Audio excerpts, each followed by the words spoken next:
2020 est une année qui a été dense et intense au point de vue des crises et des gestions de crise. Une année bien tumultueuse. L'année 2020 a été pour moi celle du sens. Alors un des grands enseignements que j'ai pu en tirer, c'est cette capacité indispensable à faire preuve d'agilité et cette capacité à développer, à être surpris pour ne pas être toujours sidéré lorsque la crise survient ou qu'une nouvelle vague survient. Nous ne sommes pas grand-chose et face à un tout petit virus, finalement, tout peut changer. Il faut se réorganiser, se réinventer, faire avec. Alors ce que j'ai appris en 2020, c'est que la complexité et l'incertitude, c'est devenu la norme. Avant, c'était dans les industries à risque et maintenant, c'est devenu notre quotidien et dans toutes les professions. Cependant, elle nous a montré à quel point il était difficile de gérer la double contrainte d'être à la fois dans l'action mais aussi dans l'anticipation de futurs possibles dans un monde très incertain. Il me semble que c'est un équilibre difficile à mettre en place et également à renégocier en permanence. On ne peut pas gérer une crise sans un partenariat avec les autres acteurs. En fait, nos sociétés mettent en relation beaucoup d'activités, beaucoup de partenaires, beaucoup de personnes.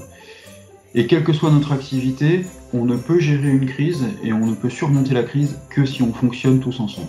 L'année 2020, et c'est l'élément que j'aimerais garder vraiment à l'esprit, m'a rappelé combien il était important de trouver un moyen de protéger le décideur ou le pilote dans ces moments difficiles pour qu'il puisse réellement coordonner les gens, mais aussi prendre du recul.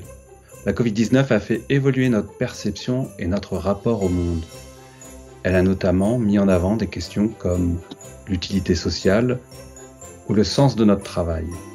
D'une certaine façon, nous avons été individuellement et collectivement requis par l'histoire. Tout ce que l'on peut imaginer, ce qui nous semble impossible, est possible.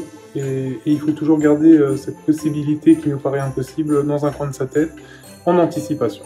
Dans le doute et la complexité, il ne faut surtout pas rester seul et qu'on ne doit surtout pas piloter en solo. Il n'y a que le collectif et l'écoute qui peut nous aider à nous en sortir. No siempre lo peor es cierto, disent les Espagnols. Le pire n'est pas toujours certain.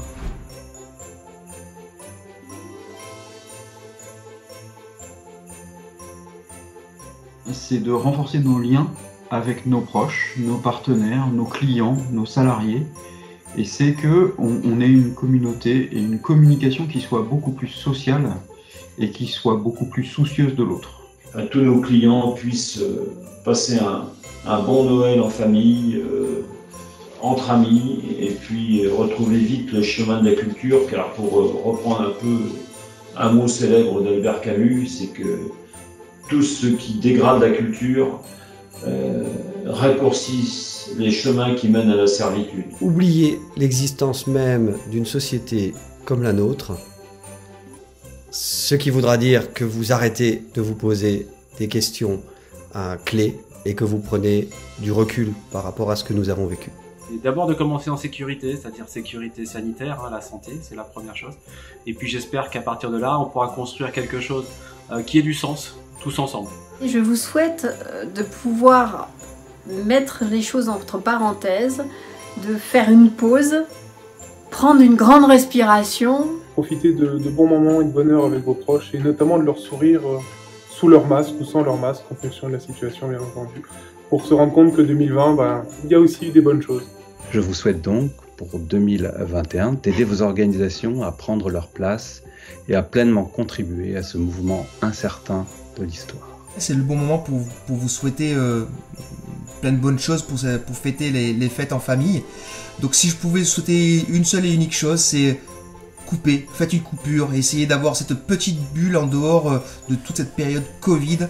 Coupez-vous des sources d'informations, coupez-vous de tout ça pour essayer de déconnecter et de repartir sur 2021 avec un air un peu plus léger et puis avec plein de bonnes résolutions.